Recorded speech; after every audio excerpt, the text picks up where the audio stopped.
Hi guys, Lee at Platinum in Car. So what we have here is a Jaguar, not an XF, XE, something or other. Nice Jaguar with the factory system, as you can see, is playing at the moment with the Meridian upgraded speakers, and it's got an active amplifier as well, but it sounds terrible. So factory system, Meridian upgrade, Meridian fully active amplifier, and so-called Meridian speakers in all the factory locations. Interestingly enough, it's got a 10-inch IB sub in the back, which is also terrible. So nothing's great in this car. What we've done is the first stage of a possibly 2 or 3 stage upgrade in this car. So customer is obviously saving up bit by bit to do this in stages, and the first stage is what we've done is we've added a Helix V8. You've heard me talk about them plenty times. It's an amplifier with a DSP one box solution, plenty of tuning capabilities, plenty of different inputs, outputs for extra amplifiers if you want. Just a great bit of kit. And so what we've done here, and what we've done on quite a few BMWs, is we've left the upgraded factory speakers in, and then used the Helix V8 amplifier DSP to allow us to have more power, more control, tune it to do what we want to do, and get the most out of a pretty much poor speaker locations and poor speakers. What we've also done with this car is we've added a subwoofer box in the back. So we've used a pre-built off-the-shelf, I think it's about a 20-litre box, carpeted, MDF, nice 3/4 MDF, pre-carpeted box. They're around about 120, 150 quid now. And it allows you to put any kind of 10-inch driver in there. So we've put the Helix K10W in there, dual voice coil, dual 2 ohms, and then the V8 is running that, as well as the front end in active. So we've got a inch tweeter up on the dash, little 3-inch mid in the top of the door there, and then a 6.5-inch mid bass there, and then obviously the rear sub that we've put in. We haven't done any sound deadening to the doors at the moment, because if we're going to upgrade the speakers in the next stage, we'll go through all the doors and sound deaden the hell out of them, because these doors are pretty rattly. The speakers aren't great. The mid-range is not nice at all. The worst speaker out of the three-way is the mid-range. I don't know why, which is very strange. It's usually the tweeter. But the tweet is not too bad.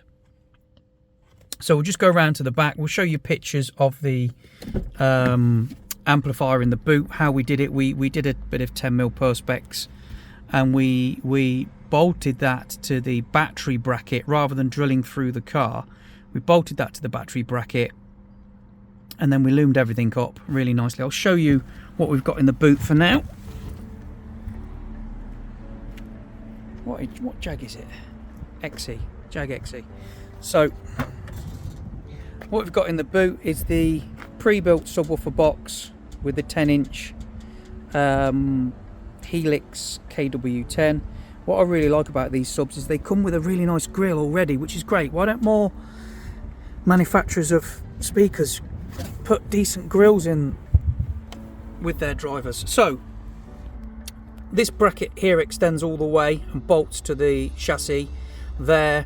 What we've done is added a sheet of perspex, bolted onto that, and then bolted the V8 to that. You can just about see it there. This is all our cabling, which goes around and then earths to the chassis, and then it actually, and we'll show you, there is a fuse box, a factory fuse box here, and we'll show you on the pictures that we've utilised the rail in there and put an 80 amp fuse on that. And just to this side here, all this wiring is the wiring we've had that goes up to the factory amplifier, which is there. So we've taken all the signals and all the wires. So all the wiring is taken to factory cables, and it's decent copper twisted cable, pretty much like the BMWs, and it's not bad. It's a good size. It does what it does. It's full copper. It's twisted. It's great. So you know, that works. So everything's loomed up, as you can see just there. That's all our inputs and outputs that go to that amplifier there. And that's our power cable down to the side as well. And yeah, he keeps most of the boot, which is what he wanted. He wanted a removable sub box. That sub box fits so tight in there, we haven't had to put any bolts or anything into it whatsoever. It's actually push fitted in, and it's rock solid, and if he wants to take it out, he can do. And I don't know if you'll be able to see, yeah, just on the side we've taken the standard connector out, the, you know, the twin post thing, and we've mimicked that in black perspex, and then we've mounted two XT90 connectors on there. So if he ever did want to take the subwoofer box out, he can just pull the connectors out. Sub box comes out pretty easy, and he can use the full boot space. So that's the first stage done. Second stage will be getting these speakers out, sound deadening the doors like crazy because they need a lot of sound deadening, and then taking the 6.5 inch from there, the 3.5 inch there, and the tweeter in the dash there, and then we'll be upgrading to, well, whatever he wants to pay for, basically. Hopefully micro precision, but there are other options out there. We do use other speakers as well. So yeah, thanks for watching. Give us a like and a subscribe and all that usual stuff.